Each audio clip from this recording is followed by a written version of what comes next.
नमस्कार, आप देख रहे हैं करंट क्राइम और मैं हूं आपके साथ श्रुति दिवाकर।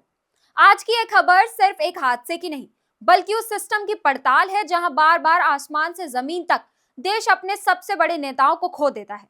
हालिया विमान हादसे में महाराष्ट्र के उप मुख्यमंत्री और एनसीपी नेता अजीत पवार का बुधवार सुबह बारामती हवाई अड्डे के पास एक भीषण विमान दुर्घटना में निधन हो गया।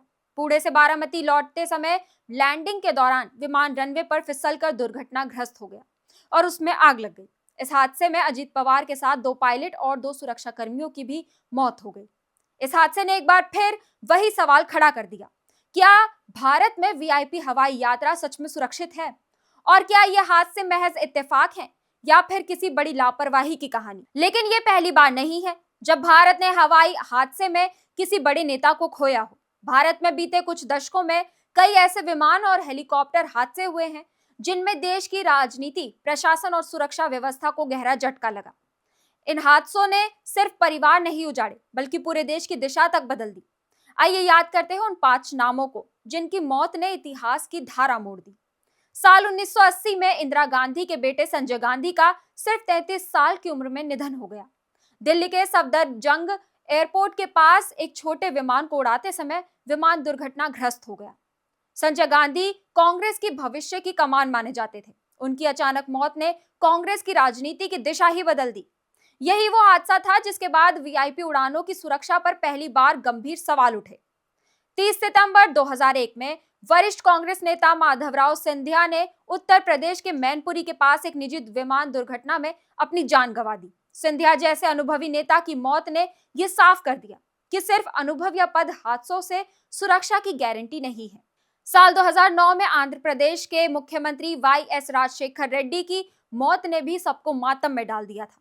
घने जंगल, खराब मौसम और एक हेलीकॉप्टर क्रैश में वाईएसआर समेत 5 लोगों की मौत हो गई। यह हादसा कांग्रेस के लिए राजनीतिक ही नहीं, भावनात्मक झटका भी था। जांच में सामने आया कि खराब मौसम में उड़ान का फैसला घातक साबित हुआ। दिसंबर 2021 में देश के पहले chief of defence staff general Bipin Rawat का तमिलनाडु के कुन्नूर में सेना का हेलीकॉप्टर दुर्घटनाग्रस्त होने से निधन हो गया। इस हादसे में जनरल रावत, उनकी पत्नी मधुलिका रावत और कुल 12 लोगों की मौत हो गई। यह हादसा इसलिए भी चौंकाने वाला था क्योंकि यह देश की सबसे सुरक्षित माने जाने वाली सेना की उड़ान थी।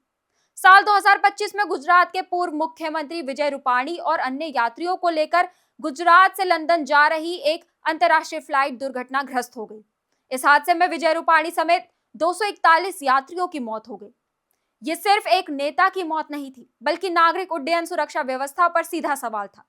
एविएशन एक्सपर्ट्स के मुताबिक भारत में ऐसे हादसों के पीछे कुछ कॉमन वजह सामने आती हैं, जैसे खराब मौसम में उड़ान का दबाव, वीआईपी मूवमेंट के कारण समय की जल्दबाजी, छोटे हवाई अड्डों पर सीमित इंफ्रास्ट्रक्चर, तकनीकी खामियां और मेंटेनेंस में चूक और ह्यूमन एरर।